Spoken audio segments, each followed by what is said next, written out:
د شپې د اخري حصې عبادت مه پرېږدئ.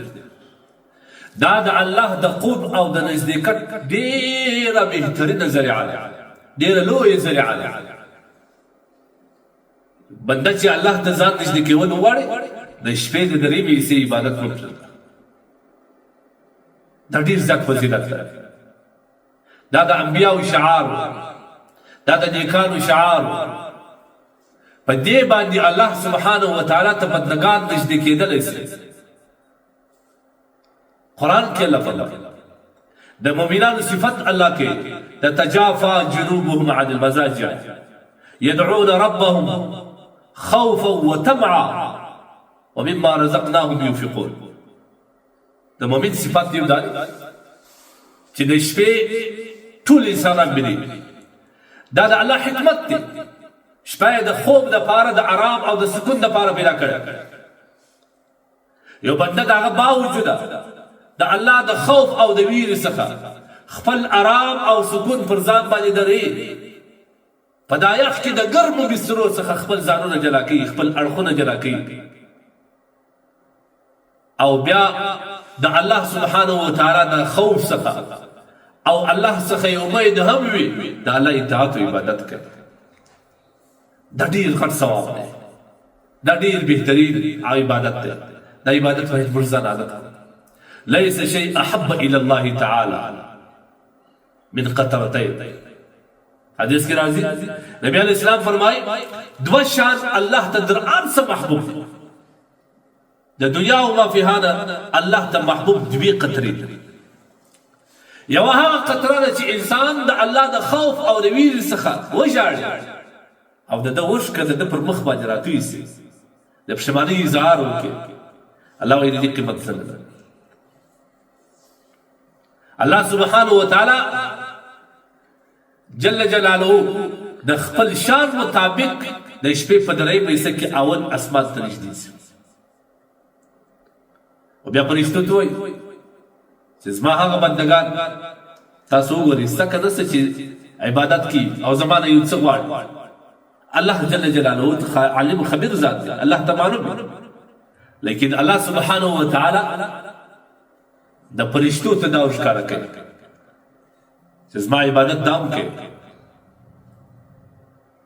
بیا ډېر کسان د شپې په درېیمه حصه کې څوک د مسجد په کونج کې ولاړ، څوک په خپل کور کې په خونه کې دننه په تورو شپه کې په یو کونج کې ولاړې لاسونه یې پورته کړي یا ناستې د عطایات په شکل باندې الله ته ژاړي، پر مخ یې اوښکې را روان، نوافل کوي، تلاوت کوي، ذکر اذکار کوي، دعاوې کوي. الله پاک جل جلاله ته دا فرشتې وایي چې الله ستا پلانکي بدله کار عبادت کوئ، ستا نه یې غوښتنې درلودې. الله پاک جل جلاله څه ورته فرمایي تاسو ګواه واوسئ ما د ده مغفرت کړی او هر څه چې غوښتي دي ما ورکړی. دا موږ ته ډېر اسانه ده. د الله قرب د الله سبحانه وتعالی خپلول دا ډېر اسانه ده، خو موږ بندګان ډېر د الله نه لرې. انسان چې هر وخت نیکو کارو ته شوق نه کوي، په دې پوه شه چې د ده ګناوې پر ده غالبه شوي دي، د ده زړه تور دی. دا باید په ګناه په توبه باندې په ژړا باندې د خپل زړه پاک کړي او پرېږدي. توبه داسې د انسان ګناهونه رژي لکه د اوسپنې دپاره رګمال دی. دا اوسپنه چې د رګمال په ذریعه ویې ټول زنګ د لاسه ورکي ختموي، صفا کېږي. د انسان زړه هم داسې یو زنګ نیسي. دغه زنګ د زړه د توبې او د ژړا په ذریعه باندې لرې کېږي او زړه صفا هسې خوشحالي کوي. ته چې کله ډېر غمګین یې، ډېر پریشان یې، د دنیا حالات یې رقم رقم پریشاني پر چا راځي، زړه دې د ډېرې پریشانۍ څه چوي او پر دماغ دې بوج وي، د چا سره خبر نه کوي. ته د شپې پر 3 بجې راکښېنه، اودس وکړه، بیا مصلی هواره کړه او د تهجد لمونځ وکړه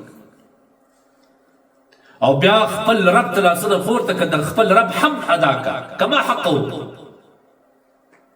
د هغه ما بعد د خپل رب څخه د خپل ګناهونو معافي وغواړه او بیا خپل حاجتونه ټول ورته پرېږده. ته د دې دعا ما بعد راولاړ شه، ستا په زړه کې به یو قسم خوشحالي ته احساسوې. ټول غمونه دې نصیب دا د صحابه کرامو او د انبیاو عملو کله چې بدی ته مشقت او پریشانی ورسېدل دا خپل فریاد مې بندګانو ته نه ویل ډایرکټ په لاړه په مسجد باندې ننوتل صحابه کرام هلته مې نوافل کول تر څو وخت چې مې زړه ارام شوی نو دوی به د رب عبادت نه پرېښود د شپې درې ویسي عبادت ډېر زیات فضیلت دا مطلب که څوک غواړي چې الله خپل د دنیا او د آخرت مشکلات د ځانه لرې کړي او الله سبحانه وتعالی خوشحاله کړي دا شپې عبادت کوي اوس خو ماشاءالله شپې اوږدې دي بیا هم ما او تا د غفلت په خوب بیدېږو دا زما په سر کمبختي ده ما او تا بدبخت یو نیکبخته کسان اصلي مؤمن د مؤمن صفت دا دی چې دی د خپل ګرمې بسترې څخه او د خپل بیبي څخه جلا کېږي پر عبادت باندې درېږي او دس کوي لمونځ کوي دا اصلي مؤمن دی دا واقعا هم د خدای ویریږي دا واقعا هم د الله څخه د هر شي امید لري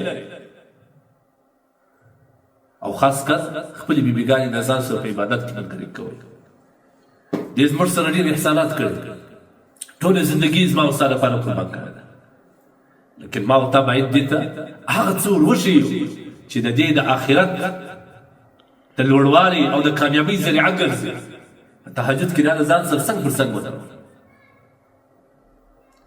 الله سبحانه وتعالی به ستا او د دې د دعاړو د زړه مرادونه در راکړي او کوشش دا کوه په دعا کې شه کوشش دا کوه شه دا ډېر زیات فضیلت لري دا د انسان زنګ د زړه ختموي دا د انسان لپاره د زړه سکون ګرځي دا د مغفرت ذریعه ګرځي او د الله د رضا ذریعه ګرځي لہذا تهجد مه پرېږدئ د تهجد لمونځ اسان دی د شپې راکښېنئ او دس دې وکړي مصلا واره کړه قبلې ته ودرېږئ د 2 رکعاته نفل لمونځ نیت وکړه